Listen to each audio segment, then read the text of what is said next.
Hi, I'm Stan DeFreitas, Mr. Green Thumb.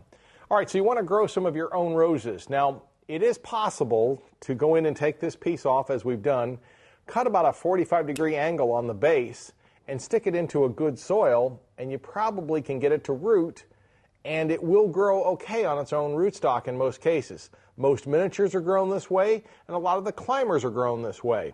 But most of our hybrid teas and a lot of our floribundas are going to be grafted like we have on this stem here. What we have is a scion, a piece of the rose that we like, and it's grafted onto a rootstock.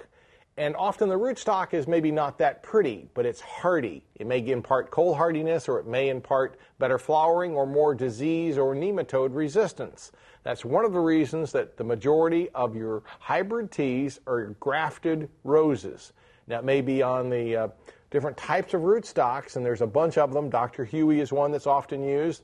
And you'll also find Fortiana is used sometimes too. Either rose, make sure it's grafted or grow it into a good sterile soil and keep it in that sterile soil for the whole lifetime of the rose. For AskMrGreenThumb.com, I'm Stan DeFreitas.